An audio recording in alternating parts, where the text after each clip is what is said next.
Hello, magandang hapon mga kababayan. Magandang hapon po sa inyo lahat. Magandang hapon. So, react na tayo. Start tayo dito sa sinubmit ni Ma'am Joanna Marie. Ma'am Joanna Marie. Ano tong video na to, Ma'am Joanna Marie? To. Ang caption kasi dito, nagmaoy si Carla dahil naubusan ng hot sauce. Binasag pa ang soft drinks. So, yun daw yung dahilan. Dahil daw do sa hot sauce. Pero pinanood ko to once, yung mga nakakaintindi nga ng Bisaya or kung anong dialekto to, may nababanggit ba tungkol sa hot sauce? Watch natin ha. Sige. Sige. Sige. Sige. Doon! Sige. Tadi. Sige. Sige. Sige. Sige. Tadi. Ano man? Uy, ikaw ba? Uy, basta. Sumani mo. Ano man? Sige, hapak ng basura. Video ka? Sige, hapak ng basura. Sige. Sige. Grabe naman. Sige. Sige. Naigo ka na wala. Bago nyo. Sige.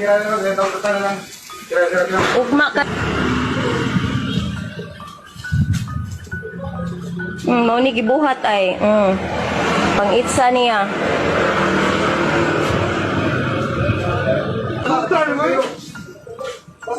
Arita. Wa ko'y labot anay mong cellphone. Sige. Tadi. Sige. Sige. Sige. Sige. Tadi. Sige. Doon!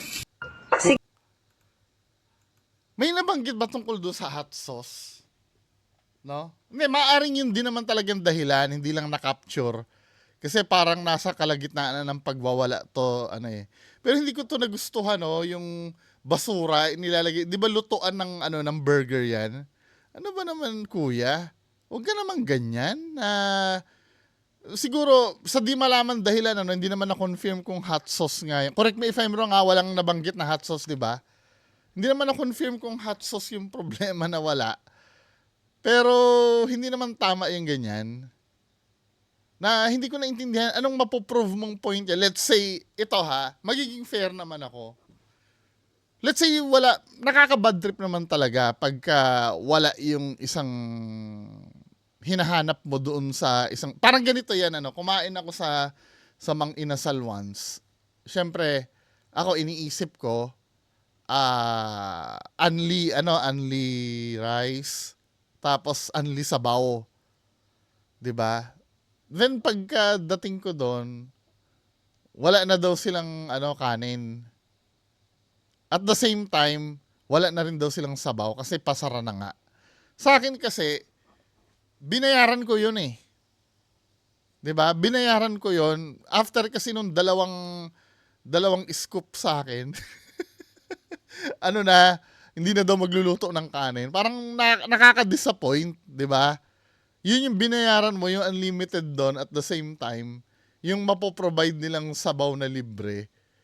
Inasahan mo na yun, nakasama yun sa marketing nila eh. Kumbaga, essential yun eh. Parang magbebenta kayo ng chicken na walang gravy. Parang ganun ang dating eh. Hindi naman tama yun kasi ibig sabihin may kapabayaan dun sa pagre-replenish ng supply.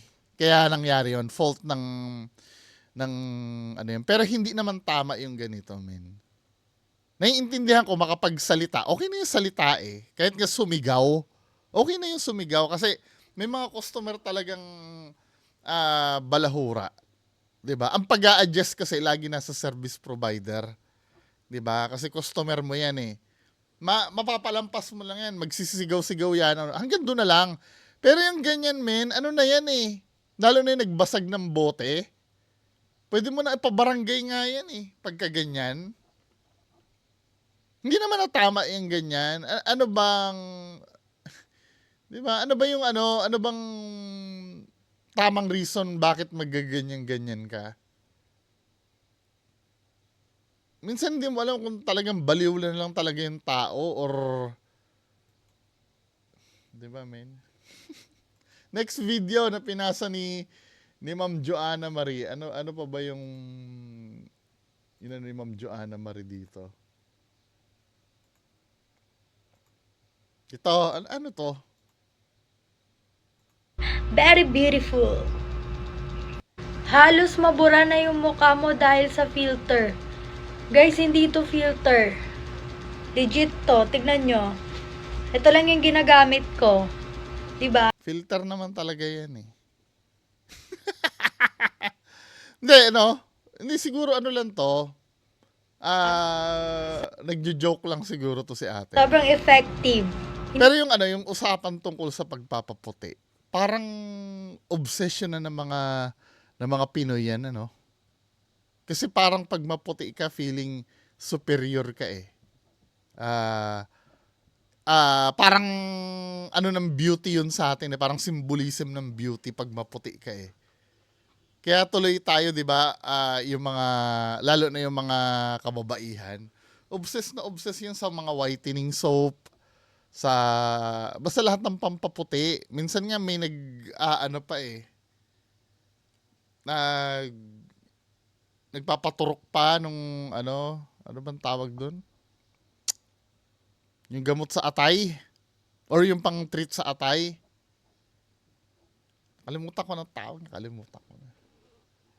Yung dinidrip, glutathione o ano. Kasi yung glutathione kasi, ang ano yun, para sa atay dapat yon. Side effect niya lang yung pumuputi ka. Yung sa glutathione. 'Di ba? Yun ang main purpose nung glutathione sa atay. 'Di ba? Parang ano, pag anti-allergy, no? Pag hindi ka makatulog, yung kailangan mo makatulog, eh ang available mo lang Benadryl. Pwede mo inumin yun eh, aantukin ka dun eh. 'Di ba? Pero ang main purpose ng Benadryl, anti-allergy, pag may allergy ka. Pwede rin ang Benadryl ganito. Pag pupurga kayo ng bata, hindi kasi nasa pharmacy ako eh, may-ari dati ako ng pharmacy, kaya parang medyo alam ko yung ganyan eh. Pag pupurgahin mo yung bata, 'di ba? May Bendazole pang purga. Sabayan mo ng Benadryl or diphenhydramine. Anti-allergy yun eh, para tulog na lalabas yung bulate. Hindi mo tatakot yung bata. Ano ba pinag-usapan? Ay, pasintabi sa mga kumakain ha. Baka may kumakain dyan. Diba? Next video. Kanino pa ba yung mga nagpasa sa akin? Yung kay Sir Jonathan Eugenio, hindi ko ma-play eh. Masyadong violent ito eh. Sorry sir ha. Ito, galing kay Sir Ruel Cabil Combate. 'Di ba? Shout out sa iyo sir, ano itong video na to? Pinapasok ko yung kamay ko sa may... Ayun, ang ganito. Ito po, pinapasok ko din ng kamay ko, braso, yan. Yan, ganyan. Yan. May nagde-date dito, ayoko na dito, may nagde-date. Yan, ganyan mga dalawa, konting liko. Yan, sliko ulit. Nakakontrol siya. Ayan. Sliko ulit. Yan. Pag pina, sa mga tatanong, ganyan. Yan. Sliko ulit, balik ulit. Ayun. Ayan. Ayan. Ayun. Ayun. Ganyan mga dalawa, yan, oh. Oh, preno. Yan. Ayan. Ayan. Ayan. Pinapasok ko yung kamay ko sa may... Ayun, ang ganito. Yung tinatanong ni sir kung ano opinion ko tungkol dito. Binabasa ko yung... Sorry, hindi nyo pala nakita. Binabasa ko yung mga comments eh. Merong mga nag-uutak teleserye, di ba? Na, ay, kahanga-hanga na nagda-drive siya sa kalagayan niya. Pero hindi natin nare-realize, delikado to men eh. Hindi naman sa no? Siguro pwede niya nang gawin yan, kunyari emergency, may isusugod sa ospital na wala talaga maasahan na pero alam mo na may limitasyon ka. Hindi lang naman dahil putol ang kamay mo, no? Meron diyan bulag. I mean, mababa ang may kapansanan na may kilala akong ganun eh. Matigas ang ulo eh. nagda-drive mula Batangas hanggang Alabang. Pero bulag yung isang mata niya, tapos malabo na yung natitirang mata niya. Yes, naiintindihan ko na PWD ka. I mean, kahanga-hanga naman na nagsusunod. Pero sometimes, iisipin mo din yung pwedeng kapahamakan na maidulot niyan. Kasi delikado yan, men eh. Hindi sa lahat ng oras, makokontrol mo yung manubela ng 100%. 'Di ba? Hindi ko na alam kung ano ba 'to, pagpapasikat lang ba 'to na ganyan. Sorry ha, baka mamaya may ma-offend. Wala akong pakialam dun sa pagiging PWD niya. 'Di ba? Wala tayong pakialam doon dahil mahal din naman ng Diyos 'yan eh kung ganyan siya kinreate or kung ano. Pero sana sometimes may mga limitasyon tayo talaga eh na dapat alamin natin eh. Kasi if ever na wag naman sana mapapahamak ka dyan, hindi lang naman ikaw mapahamak niyan, pati yung mga makakasalubong mo or makakasabay mo sa daan eh. Na yung mga yon may naghihintay din pamilya yon. Itong mga ganitong pangyayari kasi avoidable ito eh. Kung hindi ka pinapagmaneho ng ganyan, talagang masusure natin na hindi ka madidisgrasya. Pero pag hinahayaan ka ng hinahayaan ng ganyan, 'di ba? Naiintindihan ko na syempre gusto mo rin mamuhay ng normal, 'di ba? Pero minsan nangyayari sa buhay natin na may mga bagay talaga na hindi na natin magagawa. 'Di ba? At may naniwala naman may purpose naman ng Diyos kung ba't ganun. Huwag na natin ipilit yung talagang hindi pwede. 'Di ba? Malay mo in the next 5 years or 10 years mauso na yung nasa early stage na yung yung mga kotse na nagda-drive na walang driver. Yung 'di ba yung Tesla nag-uumpisa na eh.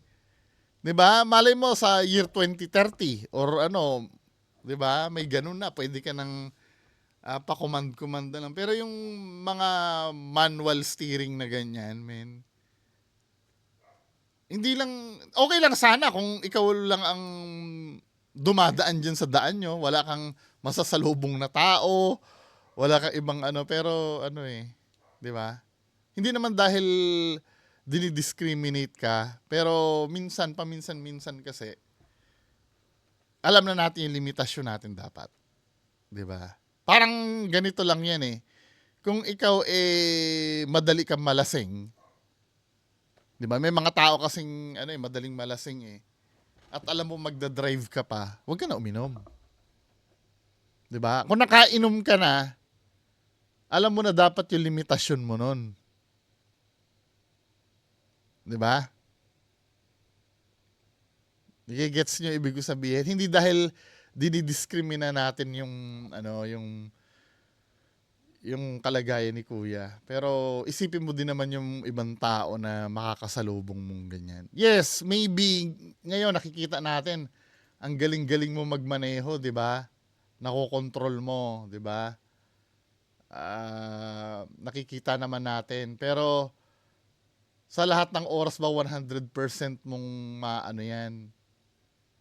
What if na bigla ka, ikakatwiran mo? Hindi ko kasi po masyadong hindi ko masyadong na control yung, 'di ba? Siyempre, lagi niya iintindihin ka na lang lagi niyan. 'Di ba? Hindi, kayo bahala kayo kung willing kayo na may makasabay kayong ganyan sa daan.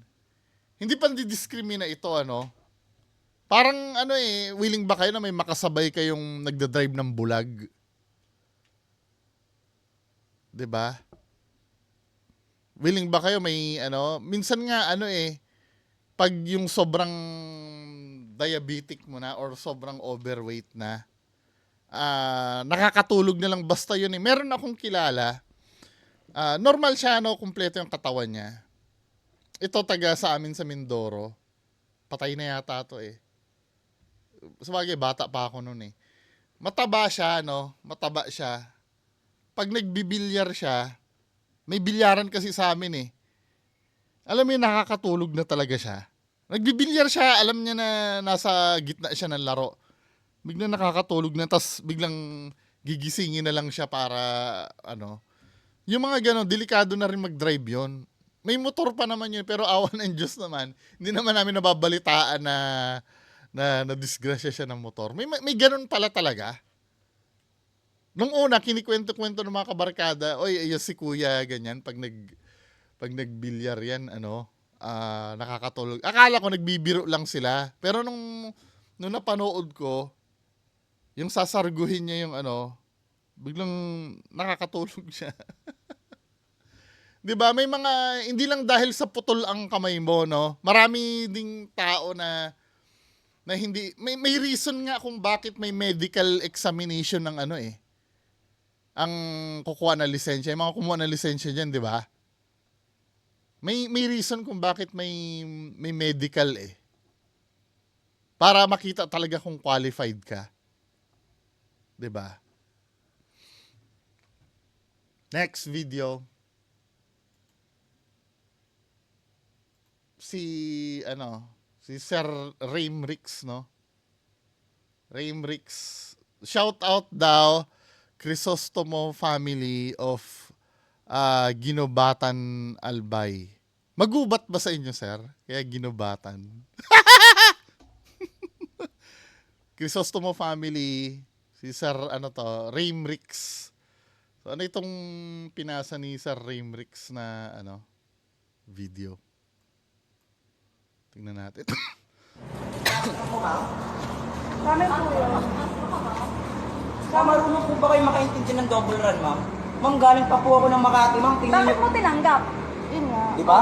Malamang ma'am, order yun, Kuya, ma'am. may pag-usap ka na maayos. Maayos akong kausap, ma'am, ha? Hindi ka nga nagpasensya sa amin eh. Ito ma'am, papakita ko sa inyo yung screenshot ko, ma'am. Double sige, run po ako. mag-screenshot ka. Double run po ako, ma'am. Ang Oh, ganda ng bakit mo paliwanag ko. tinanggap? Ano sabi mo sa akin, Bakit i-report yan? niyo ako sa Panda?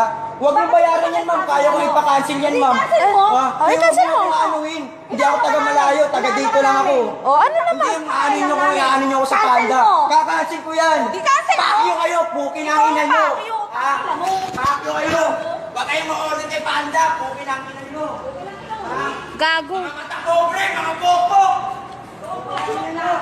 May pera kayo. Bokbok lang. Yan na naman, utak teleserye na naman no?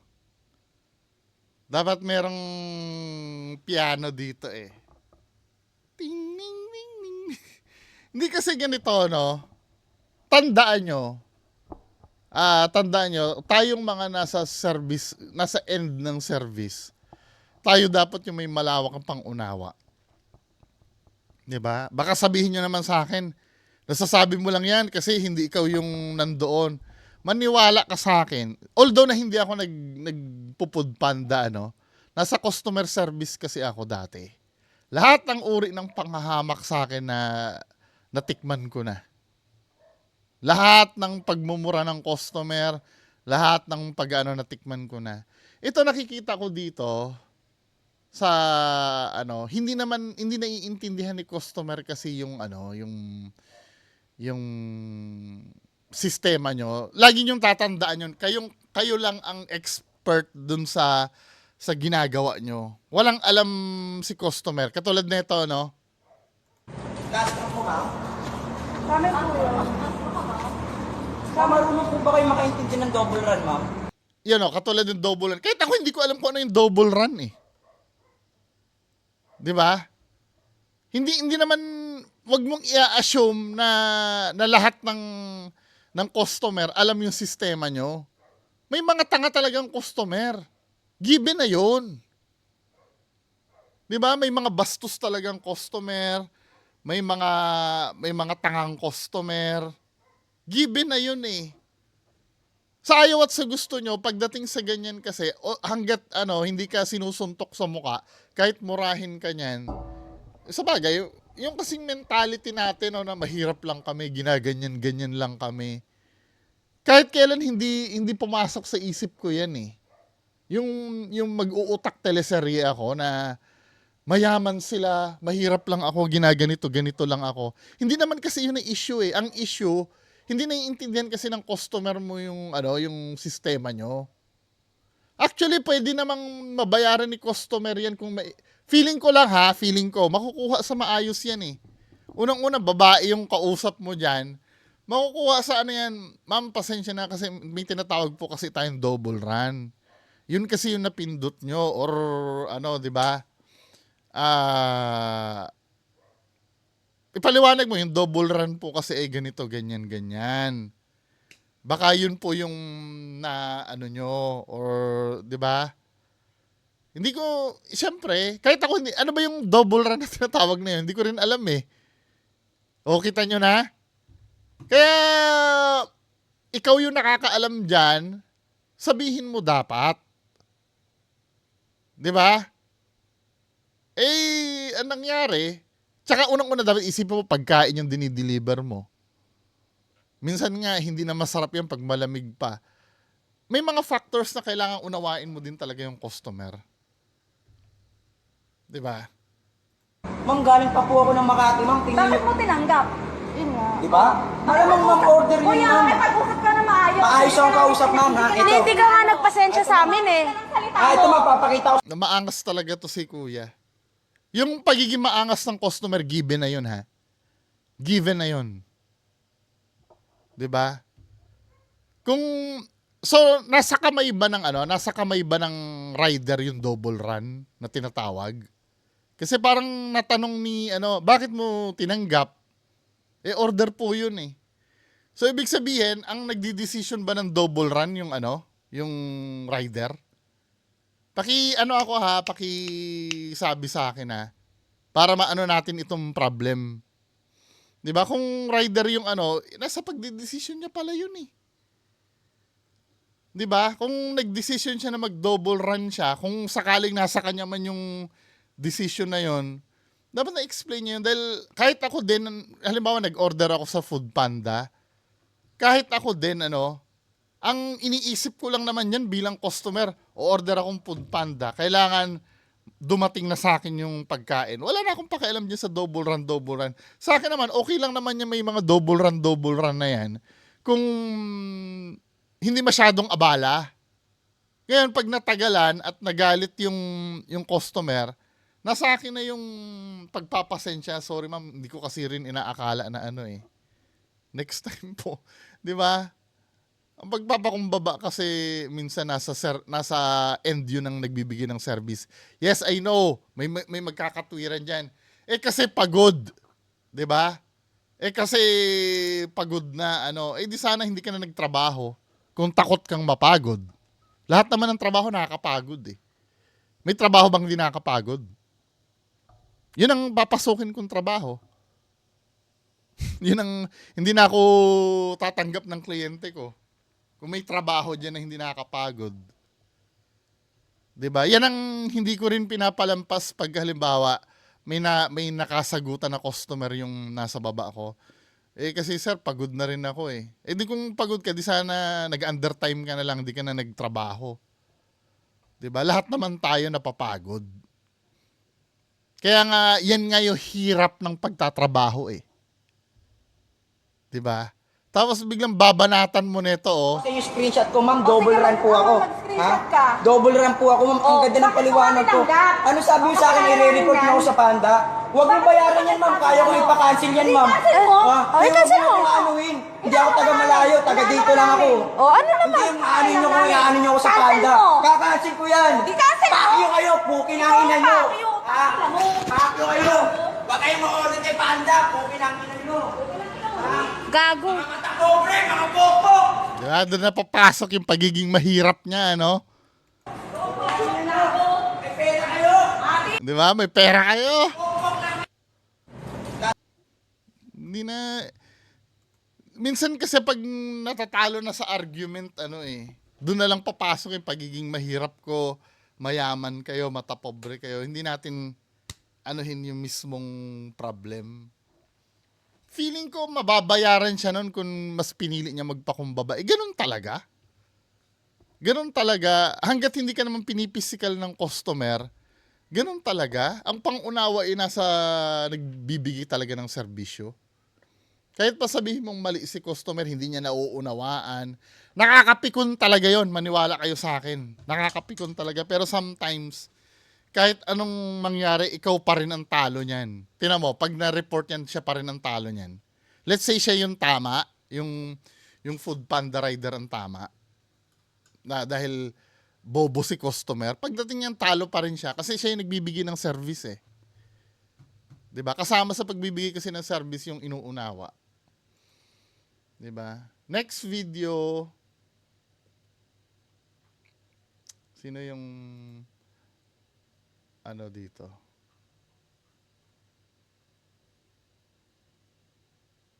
Ako nakalimutan ko na. Sorry yung nagbigay na itong video na to, no? Sana ba yan? Ito. Nakalimutan ko na kung sino, no?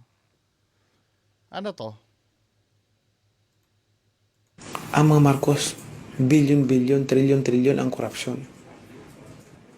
Tapos iboboto natin, talagang ang talino natin. Di ba? A few moments later. Lagi nating sinisisi ang pamilya Marcos pagdating sa korupsyon. Hindi ba natin nakikita na sa panahon ng Marcos, ang bansa natin number 1 sa ekonomiya? May kurap pang bansa na number 1 sa ekonomiya. Ito hindi ako magiging political dito. Wala akong pakialam kung ano yung mabuti or masama na nagawa ng mga Marcos. Doon tayo dito sa ano ni Manny Pacquiao, dito sa standing niya. Dito mo makikita mong pagiging trapo talaga eh. 'Di ba? Nakita mo yung pagiging trapo ni Manny Pacquiao. Pero nung una, alam nyo, sa totoo lang, nung bagong tumatakbo, naiintindihan ko naman na pure naman ang layunin ni Manny Pacquiao noon. Kasi galing sa hirap ito eh. Nung una, nung tumatakbo yan bilang senador, feeling ko naman, yung intention niya sa Pilipinas maganda naman. Kaya lang siguro sa tagal niya sa politics, natututo na siya ng katrapuhan. Parang na-set aside na sa isip niya yung parang si Robin Padilla, naniniwala naman ako bagamat itong mga tao kasing to, lack of education ito eh. Kahit pa sabihin mo nag-aral yan si Pacquiao, kasi alam ko kumuha ito ng pero yung napag-aralan niya kasi parang huli na. Parang nag-crash course lang siya sa politics. Nag-aral naman din talaga to. Kaya lang hindi siya yung katulad ng mga iba na nag-aral na, alam ba tayo, nag-college tayo, yung organic na natutunan natin. Kasi sa kanya parang binigla eh. Na pinasok sa utak niya eh. Di ba? Parang silang dalawa ni Robin Padilla na ako din nung una ayoko ng mga mataas ang pinag-aralan. Kasi ang alam lang yan mangurakot. Diyan ako kila Pacquiao, Robin Padilla dahil pure ang hangarin sa Pilipinas. 'Di ba? Dahil sila ay galing sa hirap, 'di ba? Ganyan tayo nung araw eh. Pero as time goes by, nare-realize ko, nakakahiya pag wala ka talagang alam. Sa totoo lang. Hindi sapat na dahil mabuti ka lang tao. Ito na yung perfect example.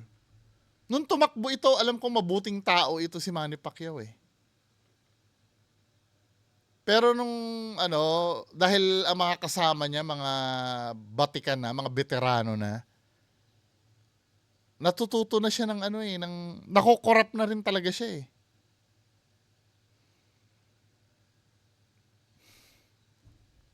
Tapos meron pa yan, yung debate niya. Ito ano ba naman to si Manny Pacquiao? Yung debate niya, yung square inch ba yon?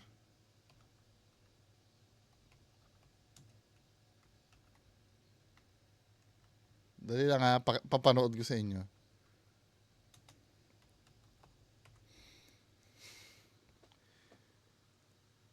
Ito ba yan? Panoorin nga natin. Marami pong salamat. Our foreign policy is the extension of our domestic policy. And in our foreign policy, we have 3 pillars. First, OFW's welfare, protektahan natin. Nandiyan naman po yung Department of Migrant Workers. And then yung ipinasa nating batas na OFW Handbook. Second, yung independent foreign policy. We will be a friend to all nations and America's best friend. And also, we will not allow ourselves to be bullied by other country and not also eat